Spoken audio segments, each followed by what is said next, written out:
What's really good? Like, now let's talk about how Anderson Silva is the fucking GOAT of all fight sports.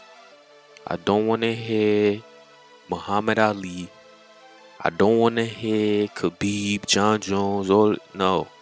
It's Anderson Silva. Because Anderson Silva been cooking niggas in boxing, UFC, Muay Thai, Jiu-Jitsu, any place you want it, he will give it to you. Right now, he cooked the boxer, right? And then he cooked Tito. And I think boxing is a great place for him right now. As everybody knows, Silva has always been known for his striking skills, but I never knew that he was that nasty in every facet of striking. Kickboxing, Muay Thai, boxing, anything, Taekwondo, he's the best. He is the best. And last weekend really showed that in boxing, Anderson is a whole nother level. Like all the other MMA fighters that switch over does not have his skills. For everybody that was watching that massacre, Tito Ortiz should have never been in the ring with Anderson. You could see that he was not ready for the boxing match, and he thought it was just going to be like a fun little event where he could just make easy money, but he was definitely wrong, and Anderson had to catch another body on his list. First of all, who told Tito to spam those left hooks like that? Like, he had no clue what he was doing there. Anderson was just styling on him, weaving everything he threw. Anderson is like Michael Jackson in fight sports because his swag is beautiful. Nobody's gonna ever replicate that ever. We're never gonna see another fighter like that.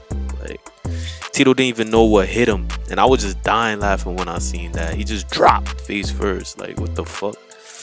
Honestly, this was an easy fight for Anderson. I feel that Anderson should be fighting some actual boxers of his era and age. He could fight like Mike Tyson would be a good one. Roy Jones and all them old fighters right now that still want to fight. Anderson actually wants to fight GSP, but I don't think GSP has his hands up there. That's going to be an easy fight for Anderson. But in my opinion, Dana White was right. He should fight Jake Paul. But Jake Paul is not going to take that fight. Jake Paul want to fight easy, like competitors, people smaller than him, all that stuff, We all know that. But if Jake Paul does take the fight, it'll be a good money fight, and Anderson's going to make a lot of money fighting Jake. Secondly, this is going to be the fight where Jake actually has to fight a MMA fighter with boxing skills. And based on the Woodley fight, we all know Jake wants no part of Silva because, like, Anderson can actually box. Like, he's really good. And fighting Anderson could be bad for him because Anderson is first taller than him. He fights around 190. And, Anderson's a beast, man. Anderson is the greatest of all time. I don't want to hear any other person. You must know this. I'ma see it when I see it.